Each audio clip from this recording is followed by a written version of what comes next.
got to the point where I was playing on the floor with my son and I hadn't got the energy to get back up off the floor. Like literally, I was like, I've not got it in the tank. Like it's not there. And that was really scary. And again, I just kept being brushed off. So I ended up going off and having private tests. And I discovered that I got adrenal fatigue. It's no longer called that, but effectively I'd burnt my adrenal system out.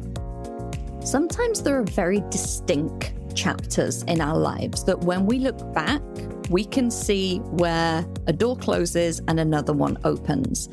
And in today's episode of the Ambitious Introvert podcast, I'm interviewing Nicky Lowe. And Nicky is going to be sharing the 3 very distinct chapters so far in her life and business and how she's used them to create an impact. So Nicky is the CEO of Luminate Group and the founder of Wisdom for Working Mums. She's an award-winning master-level coach and leadership consultant, and she spent the last 18 years supporting leaders in some of the world's best-known organizations, helping them to thrive personally and professionally. After Nicky had her first child, she experienced burnout, which caused her to rethink her approach to work and motherhood. And she's now on a mission to support career-driven women to combine their work and their family life more sustainably without sacrificing their sanity or their well-being. And throughout the episode, Nicky talks about these intense personal challenges that she dealt and how they really changed her view and changed her actions and ultimately shaped her life and business. So we talk about Nicky's whole career journey from corporate tech to leadership coaching and the different transitions that she's had during that time. We talk about the importance of empowering leadership styles and how that allows us to grow and build our own resilience. We discuss the challenges of balancing a career with motherhood, how that led to burnout for Nicky and a shift in focus ultimately for her business, and also her recent transition back to broader sustainable leadership work and why emphasizing this intersection of leadership with well-being is particularly important to Nicky. One of the things that I want to call out about this episode is, as you would expect with any coach, Nicky has an incredibly powerful growth mindset. And that means that she believes that she can do and that nothing is going to prevent that. There are always hindrances, but not preventions. And I really want to call this out with Nicky's own predisposition to burnout, which is something that has been medically confirmed, rather than saying, well, I'm just going to burn out, so I'm just not going to do it. Nicky has taken a very empowered mindset to this of, oh, I'm predisposed to burnout. So that means I've got to be really careful. That means I need to make sure I'm looking after myself physically. It means I need to make sure I'm looking after myself mentally and emotionally and need to make sure I'm getting all of the right things to support me in being able to grow this business while still being active with my family and keeping myself healthy. So I just want to call that out. It's so easy for us to see something like a diagnosis or a predisposition as an excuse not to do, whereas in fact, the best thing for us to do is flip it and say, well, how can I manage that so that I can still do everything that I desire? I loved interviewing Nicky. I really hope you enjoy listening to the conversation as much as I enjoyed having it. And she's so open and sharing. There are some absolute gems in here for you for sure. Nicky, it is such a pleasure to welcome you onto the Ambitious Introvert podcast. How are you doing today? I'm good, thank you. It's an absolute pleasure to join you, Emma-Louise. I can't wait to kind of get into our conversation because I think we're going to have such a rich kind of and diverse chat. So thank you for having me. You are so welcome. It's so lovely to hear another Midlands accent. We talked about this when we first connected because we actually grew up really not that far from each other. Yeah. So I'm a Midlander born and bred. So although I've kind of moved around and lived in different parts of the country, I'm back in the Midlands. So you'll hear the Midlands accent come through. My husband has got a really broad Midlands accent, and so mine can go quite broad sometimes. Is he like a Peaky Blinders accent? His black country. Anyone that's watched that, yeah. And actually, some of it is filmed not far from us, about 20 minutes from where we are at the Black Country Museum. So, we used to do school trips to the Black Country Museum. It's like brilliant it's place. so fun. I wonder if my accent's going to come out even more because I haven't lived in the Midlands since 1999. Okay.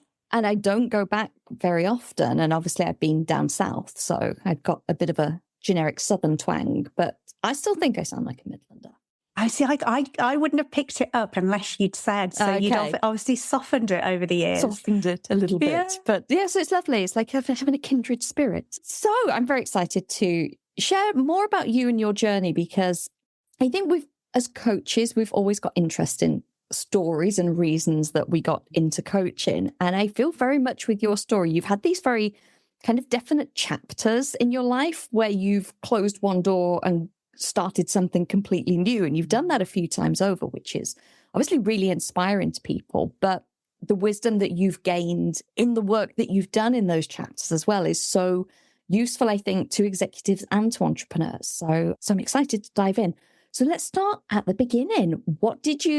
How did your career start? How did work life begin for you?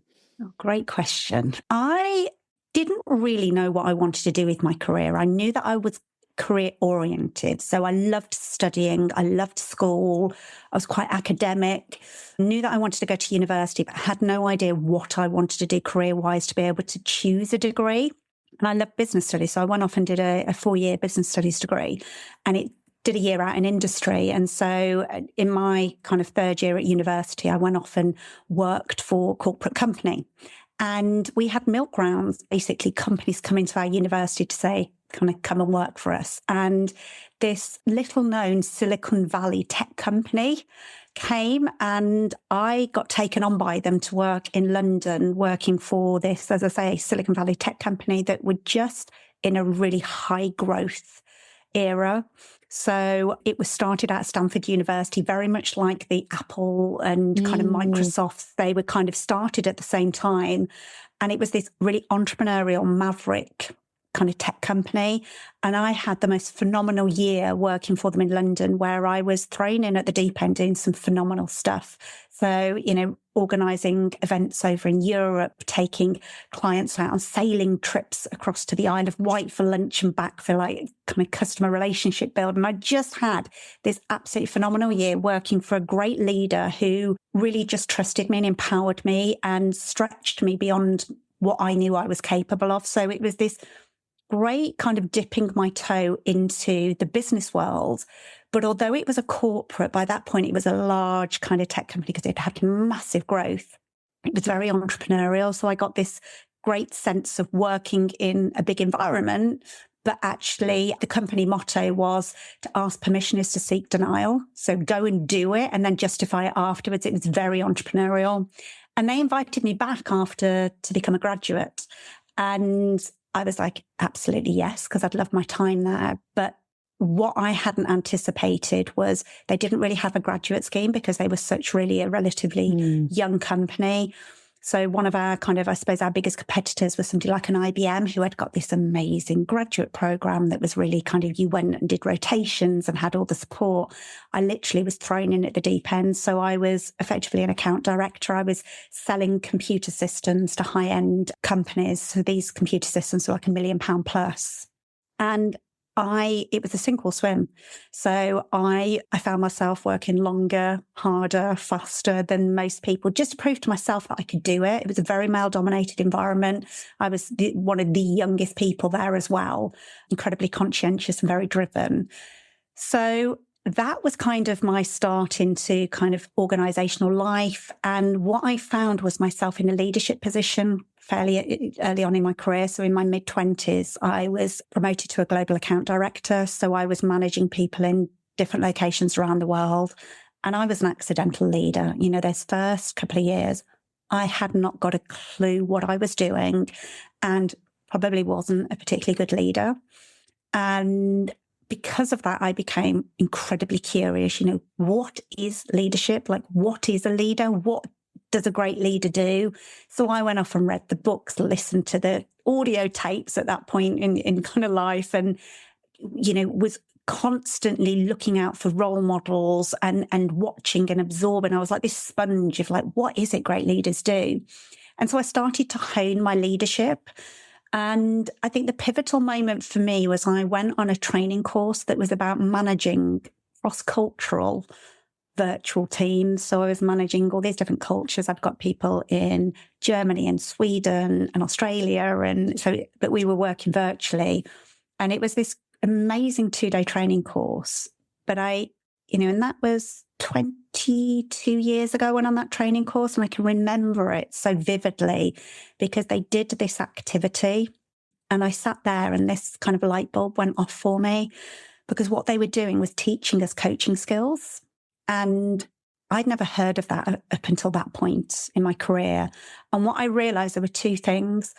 One was the absolute positive impact on that in the workplace, but also the recognition that that had been my natural leadership style, because I couldn't tell people, these people were twice my age, twice my experience. I couldn't tell them what to do.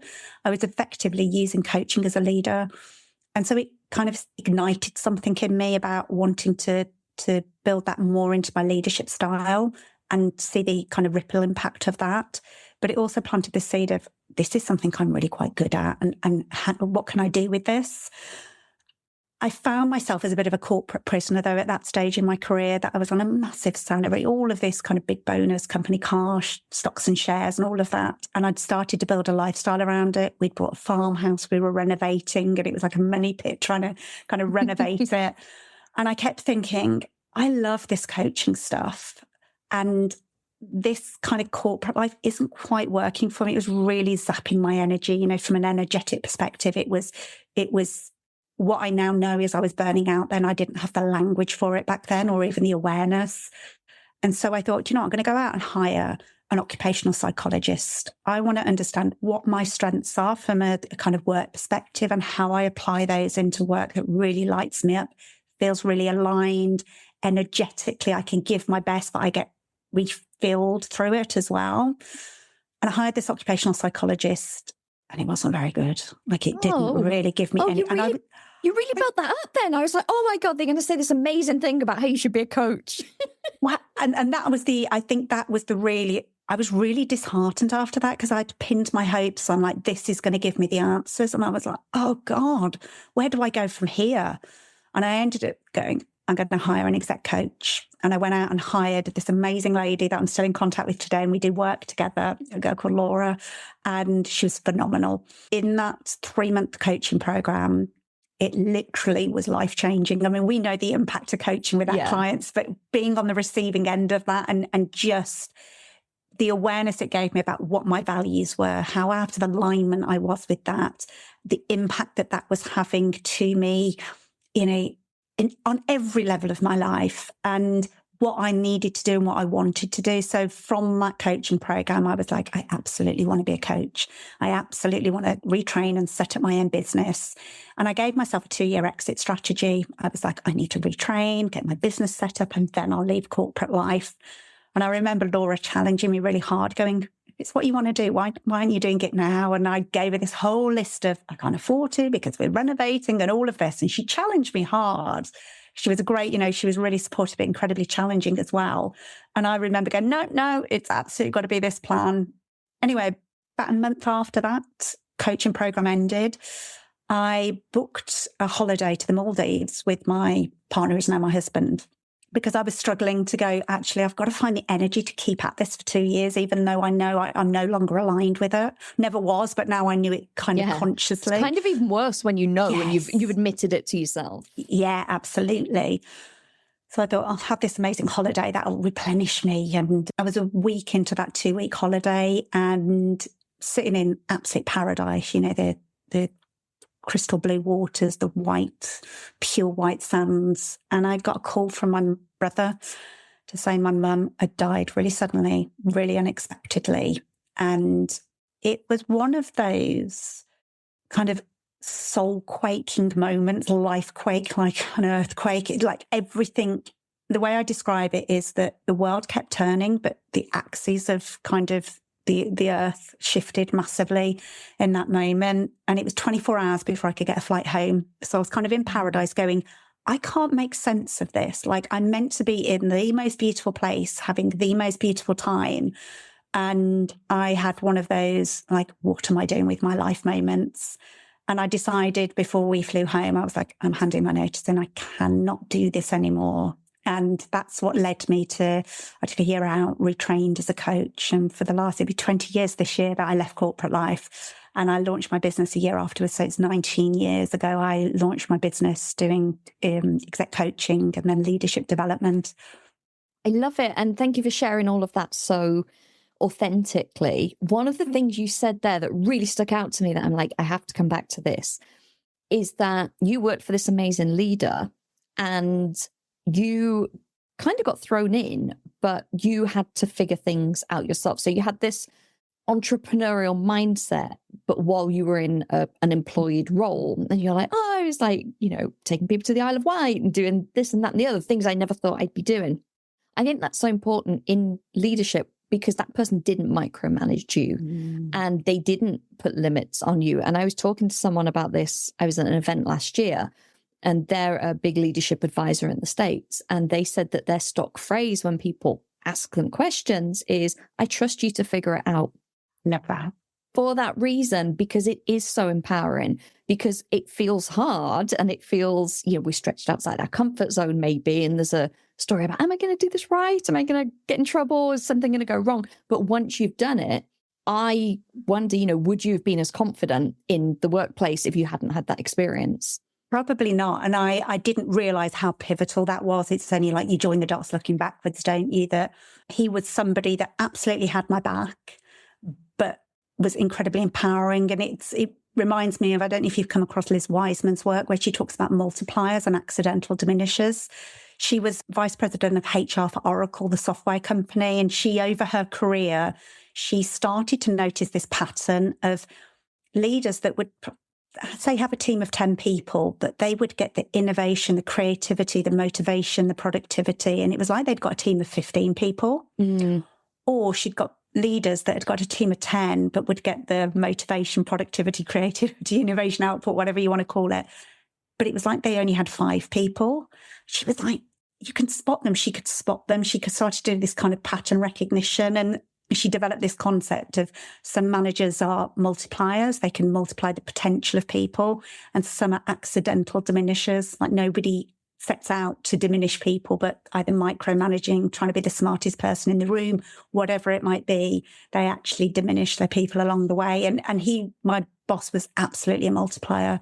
No, I can see that. From like a confidence and growth point of view as well.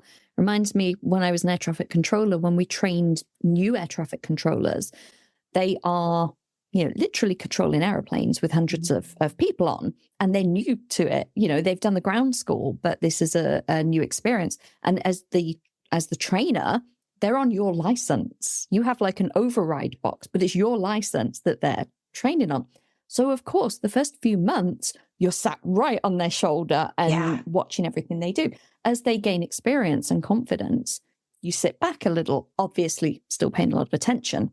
And then we had towards the end, what we'd call like on a long lead, like you would stand quite a way back. So that person couldn't feel you in their personal space. So they felt like they were controlling on their own because you're like, hey, in a few weeks, you're going to take a validation board. You're going to get your own license. You're going to be on your own. So it was that balance of letting them go on there. But obviously, it's your license. It's safety. You're still watching. You can't sit right on someone's shoulder from day one to, the day that they qualify.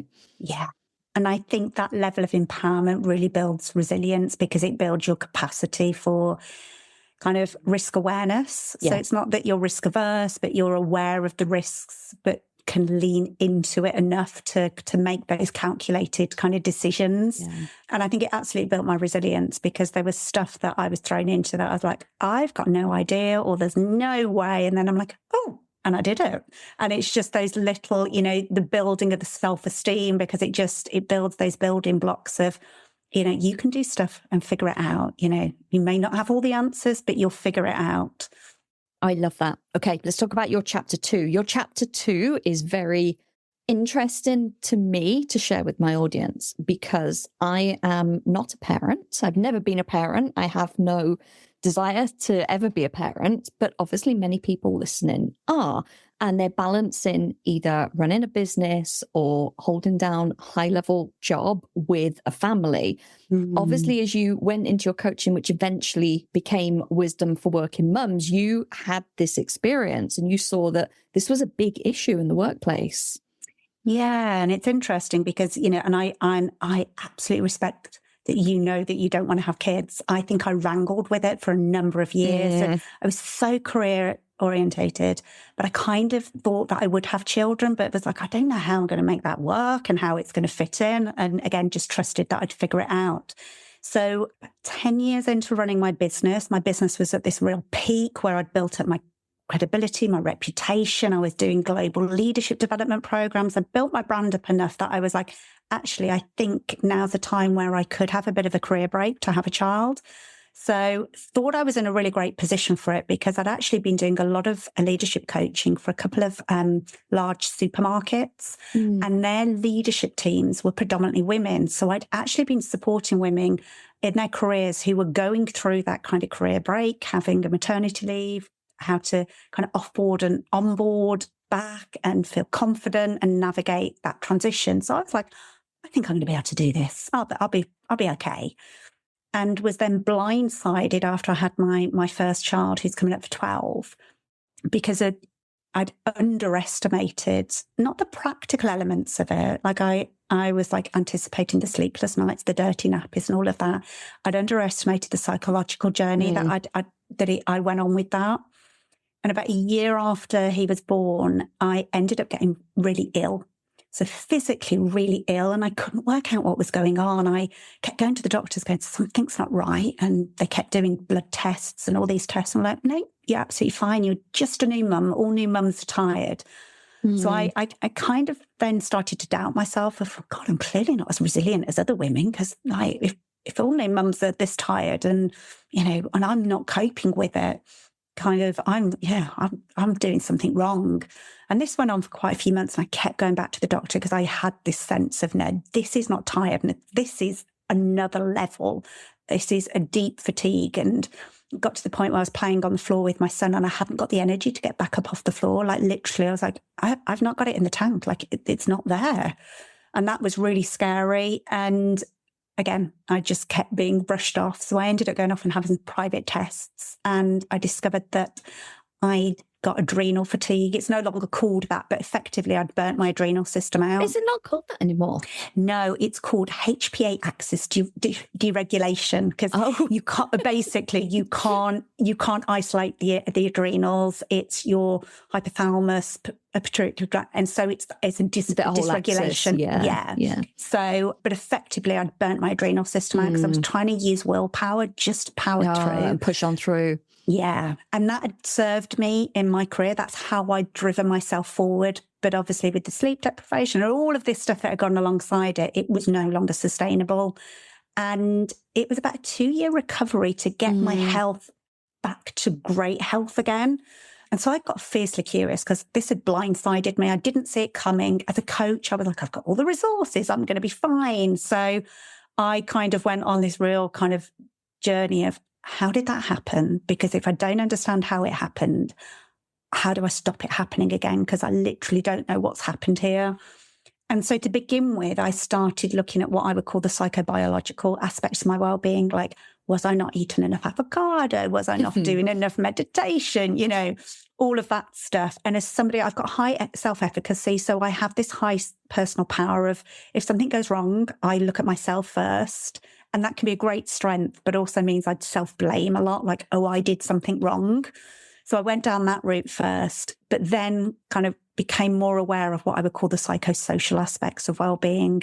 So all of the cultural, societal messages about being a career woman and having children, like trying to work like you don't have kids and then try to mother like you don't have your work. And I just got squeezed against those two paradigms. And what I was learning, I started to talk to others about and realized I wasn't the only one. Kind of what came about then was this passion to share it with more people, because I was like, we're all suffering and thinking we're the only ones and blaming ourselves, feeling like we're doing something wrong. And so I launched my podcast, Wisdom for Working Mums, 6 weeks, actually, before I had my second child. I didn't think I could have any more children. So I was like, oh, I'll put this business out into the world. That's what I'll do. And then found out I was pregnant. And then I was like, oh, if I don't launch this, I'll never do it. So just put it out. So I just put a blog and a podcast out there thinking, I'll see what happens. And it just really took off from there and ended up doing more corporate work with it. So a lot of organisations recognise actually our working parents and our working mothers in particular are really struggling, and how do we support them to thrive? Just as a sideline from that, because of what you said, high self-efficacy, I think many coaches would, I resonate with that, because you can almost be too self-aware of like, oh, what have I done? It must be me. Yeah. Like, where can I improve? But I've just had a similar situation, not with kids, obviously, but I've been very tired, very brain foggy, very, very struggling for motivation. And I'm generally a very highly motivated, ambitious person. And the last few months, I'm like, oh, I'm really, why am I struggling? And I was talking to my friend a few weeks ago. I was like, should I even have a business? What's going on? Why do I need to change something? What's happening? I'm anemic. And I've got a vitamin D deficiency. I got my blood back yesterday. Interesting. So I'm like, of course. But of course, I'm making it, the first thing is like, oh, what am I doing wrong? Do I need to change something in the business? What is that? I'm like, oh no, I just need more iron and some sunshine and I'll be like a new person. Love that. And it's one of the things that I've done is I've got pretty forensic about my body. Like I've worked with her ever since I had my burnout experience, this amazing functional medicine practitioner. And I've gone deep dive into what goes on in my body. So I know I know that I've got a metabolic dysfunction that I need to kind of manage. I know genetically like what now goes on in my body. So I have a real strong pathway for cortisol in my body. So even if I wasn't so highly driven and kind of used my willpower, I would be more predisposed to that. So what I've learnt, and I think this is where it could apply to any of your listeners, male, female, parents or not, is I'm actually predisposed to burnout. You can pretty much put me into any environment, running the PTFA at school, like anything. Yeah. Because I am so conscientious, driven, perfectionist tendencies, people-pleasing tendencies, like all of those combined with my genetic makeup, actually, I can push myself beyond my limits. I've got a high stress tolerance, which means I tolerate probably too much stress for my body. And I think that recognition about how do we manage our energy sustainably, knowing our preference and personality and maybe our, genetic and body makeup, that how do we do that? Yeah. I would say the same as you. I'm definitely more mentally resilient than physically resilient. Like mentally, emotionally, I can cope with a lot more. It's the body that screams first rather than the brain saying, oh, you need to slow down. It's more like me going, no, this is great, I'm fine. And then going, why do I feel so tired? Yeah. I completely relate to that. And it's almost like that book, isn't it? The Body Keeps the Score. It's like, no. And I would always say that my body has to step in before my mind will go, no, okay, you've passed your limits. It's my body that speaks to me first. I think a lot of people listening are going to resonate with that, especially, obviously ambitious, but also a lot of highly sensitive people that listen where, the body is, the balance can be, the equilibrium can be, pushed off just very easily by a little bit of a lack of sleep or, I haven't eaten that well, or I haven't moved or drank enough water, things that maybe, some people can just coast with. A lot of my clients, I know, and I do find that some of that's just slightly off. It feels very off. Yeah. Can completely relate to that. Oh, this is exciting. I didn't know we were going to go in that direction. This is why these interviews are so great. Yes. But before we wrap up, obviously, I want to ask you about your newer direction, because while that was obviously a big part of your business, in the last year or so, you have, I say transitioned, but maybe come full circle and gone back to more core leadership. Yes. Yeah. So, it's interesting because I didn't foresee that I was going to go on this journey.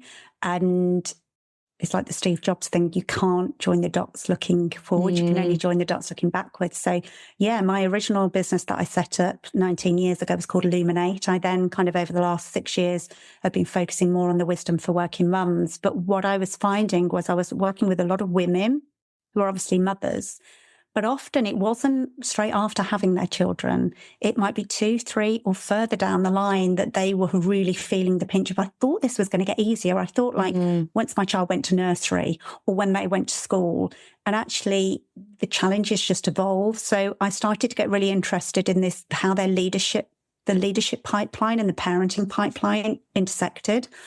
And then I became more involved in female leadership and well-being.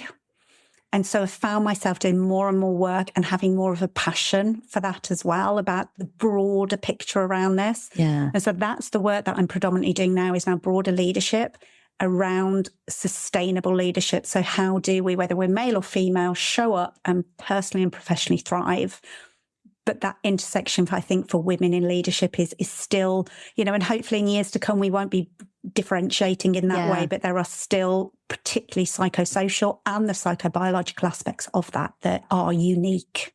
Even with the hormone clock, men have a 24-hour hormone clock, women have a 28-day hormone clock, which isn't always regular. And some people's are more extreme than others. Yet we try to fit into this mold of productivity, which is very male driven, like not men's fault. They don't know any different. They found stuff that works for them. They've printed books about it and, taught people how to do it. And a lot of women are like, well, why can't, I know one of my clients, we had a conversation last week. She's like, oh, but I didn't feel creative today. And last week I felt really creative. And I was like, but you're not a machine. You might have ebbs and flows in your energy because you're a human and a female human.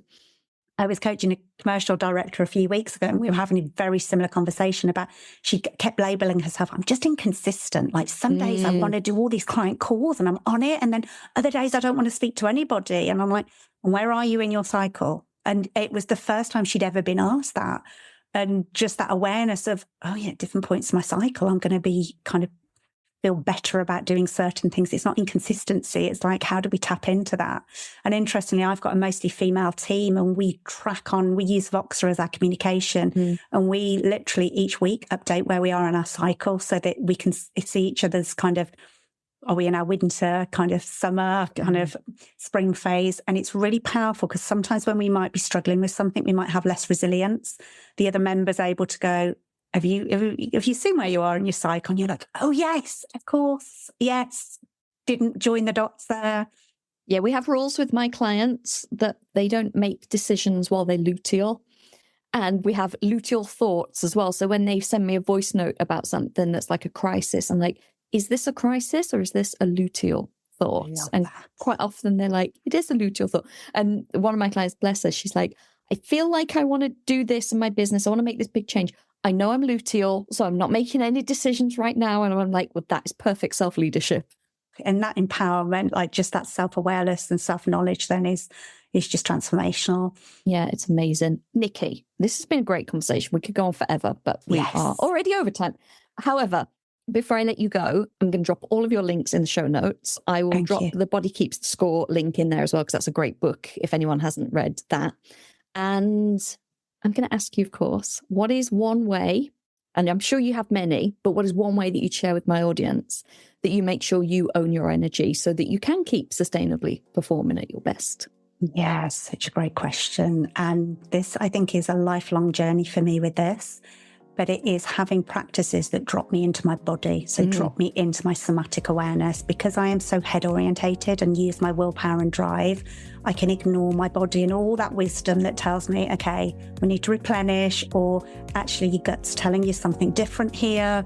So I've got lots of like micro practices that just keep me in my body and remembering there's a body attached to that head. Remember me. I love that. And that is going to be very useful, I'm sure, for many of my listeners, because it is so easy for that energy, like you say, to go right up to the head and be so focused on the logic and the rationale and ignore everything else that it's screaming out. A bit like we alluded to earlier for both of us. Yeah, very much so. Amazing. What a great conversation. It's always a pleasure to see you, Nicky. And I thank you so much for sharing your wisdom with my ambitious introverts. Thank you for having me. Thank you for tuning into this week's episode. I hope that you're feeling expanded to what's possible for you, motivated to take action, and inspired about how you can start to own your energy. I share even more tools and resources on my introverts only email newsletter, By signing up, you not only get early access to the Ambitious Introvert products and services, but you also get brand new podcast episodes delivered straight to your inbox every Monday, meaning you'll never miss your weekly dose of introvert-friendly inspiration. Sign up now at theambitiousintrovert.com/newsletter or click the link in the show notes. See you next week.